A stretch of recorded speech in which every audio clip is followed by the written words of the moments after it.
I'll be showing you step by step how to set up the Privy exit intent pop-up. This is going to allow us to capture email subscribers when they're potentially going to leave your Shopify store. So let's head over to the Privy dashboard. If you don't have Privy installed already, it can be found on the Shopify App Store. And after you go to the setup sequence, then make your way to the dashboard. Now to set up the exit intent pop-up, let's go to convert in the top left here, then go down to plays. Now these plays are essentially pre-built templates by Privy. They're going to make it super easy to set up this process. So by clicking on plays, let's scroll down and we're going to look for the exit email capture play. So it's under the prevent lost signup section. And this allows us to grow our email list here and it gives users a reason to stay or return to our site. Now under exit email capture, I'm going to click on create. I'm going to select a coupon code. This is going to be our default 10% off. So before the person leaves, we're going to say, hey, wait, get a 10% coupon code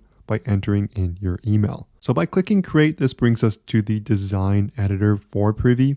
On the left-hand side, we have our overall elements, such as where our images, our background color, and if we want to add new elements, such as more text. So first, I want to replace the image here. This is the default one I set up, and it's just a blank screen essentially. So I'm going to click on replace image, selecting this product photo here. Next, I'm going to set the background color to a black. Let's go for a blackish gray. And I'm going to set the border corner rounding to 5 pixels here, so it's rounded on the edges. Next, let's go and change some of the text. First, I'm going to click on the element here. On the left-hand side, we can select our font, our text size, and our alignment. First, I'm going to change the color to make it white so it is visible on that background. I'm going to leave this default here as white, as you're trying to call out the user to say, hey, don't leave, stay on the site and get a discount. Next, I'm going to change the text below it, going to the font color, again, making it a white so it is visible on the page. Again, I'm okay with this don't leave without your 10% off coupon.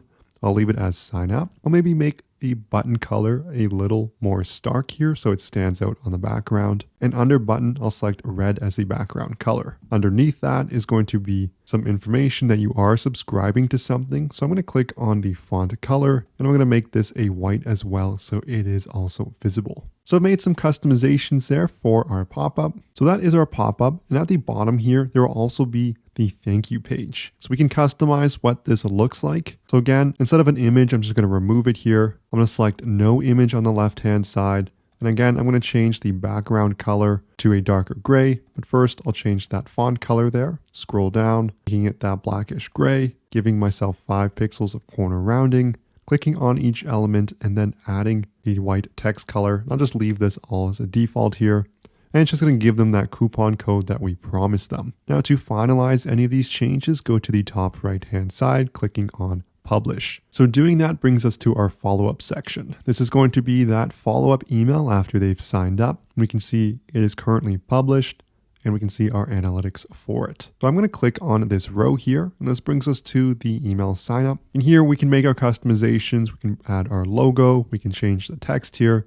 But it's going to be a follow-up of giving them the coupon code, welcoming to our email series. And maybe I can offer a personal message here, telling them a little bit about the brand. So on the left-hand side, we have our different elements from our heading to our buttons to our social elements. We can just drag any of these if we want them to appear on our page. But overall, that's how we add our exit intent pop-ups to our Shopify store. If you've made any sales on Shopify, you know how hard it is to keep track of your profit. That's where our sponsor Profit Calc comes in, the one-click profit calculator available for your Shopify store. All you have to do is select the date range you're looking for to get real-time calculations. And it's going to include everything from your ad spend to your cost of goods sold to your transaction fees. So you can get a true understanding of how your store is performing, letting you make smarter business decisions.